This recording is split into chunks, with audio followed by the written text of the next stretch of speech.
بسم اللہ الرحمن الرحیم۔ السلام علیکم ناظرین،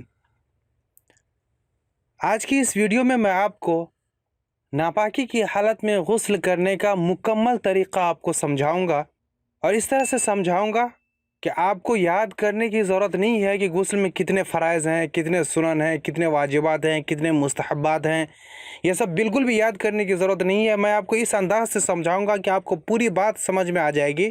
اس سے پہلے کہ میں ویڈیو کی جانب بڑھوں، ایک بات بتانا ضروری ہے کہ اگر آپ اس ویڈیو میں انٹرسٹڈ ہیں تو اس ویڈیو کو مکمل دیکھیں، چونکہ یہ مسئلہ مسائل سے متعلق ویڈیو ہے، اور اگر آپ اس ویڈیو میں انٹرسٹڈ نہیں ہیں تو آپ ابھی چھوڑ کے جا سکتے ہیں۔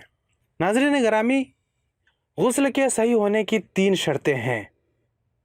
آپ کو یہ یاد رکھنے کی ضرورت نہیں ہے کہ 3 شرطیں، میں آپ کو بتاتا جا رہا ہوں اور آپ اس کو اپنے دماغ میں بٹھا لیں۔ سب سے پہلی چیز، جسم کے تمام ظاہری حصے پر پانی پہنچانا، بشرطے کہ کوئی عذر نہ ہو، مثلا کوئی گھاؤ وغیرہ نہ ہو کہ اگر ہم اس گھاؤ کے اوپر پانی پہنچائیں گے تو وہ گھاؤ اور بھی ناسور ہوگا، تو ایسی جگہوں پر پانی پہنچانا ضروری نہیں ہے۔ بغیر پانی پہنچائے بھی غسل ہو جائے گا۔ باقی جگہوں پر اس طرح سے پانی پہنچانا کہ بالکل بھی ذرہ برابر کہیں سوکھا نہ رہے۔ دوسری چیز، جسم پر کسی بھی ایسی چیز کا نہ ہونا جس کی وجہ سے جسم تک پانی نہ پہنچ سکے، مثلا جسم پہ چربی وغیرہ نہ لگا ہوا ہو، اس طرح سے موم بتی وغیرہ پگھل کے جسم کے اوپر نہ پڑا ہوا ہو، یا اسی طرح سے ناخن وغیرہ میں پالش وغیرہ نہ لگا ہوا ہو، یا اسی طرح سے انگلیوں میں تنگ انگوٹھی نہ ہو جس کی وجہ سے اس تنگ انگوٹھی کی وجہ سے اس حصے کے اندر پانی نہ پہنچے، یا اسی طرح سے کانوں وغیرہ میں تنگ بالی نہ ہو جس کی وجہ سے اس کان کی سوراخ میں پانی نہ پہنچے۔ تیسری چیز، جن چیزوں سے غسل واجب ہوتا ہے ان چیزوں کا حالت غسل میں نہ ہونا، مثلا کوئی عورت حیض کی حالت میں ہو یا نفاس کی حالت میں ہو، اور اس حالت میں اگر وہ غسل کرے تو وہ اس غسل سے وہ پاکی حاصل نہیں کر سکتی ہے، یا اسی طرح سے کوئی مرد جس کا منی نکال رہا ہو اور وہ اس حالت میں غسل کرے، اس غسل سے وہ پاکی حاصل نہیں کر سکتا ہے۔ اب آئیے میں آپ کو غسل کی سنتیں بتاتا ہوں۔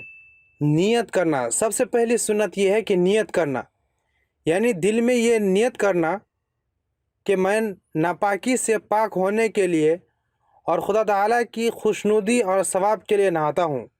اسی طرح اس ترتیب سے غسل کرنا کہ پہلے ہاتھ کا دھونا، پھر خاص حصہ کا دھونا یعنی شرمگاہ وغیرہ کا دھونا، پھر نجاست کا دھونا، مثلا کہ اگر جسم کے اوپر منی وغیرہ لگا ہوا ہو یا اس طرح سے پیشاب پخانہ وغیرہ لگا ہوا ہو تو اس نجاست کو دھونا، پھر مکمل وضو کرنا، جس طرح سے ہم نماز کے لیے وضو کرتے ہیں اس طرح سے مکمل وضو کرنا۔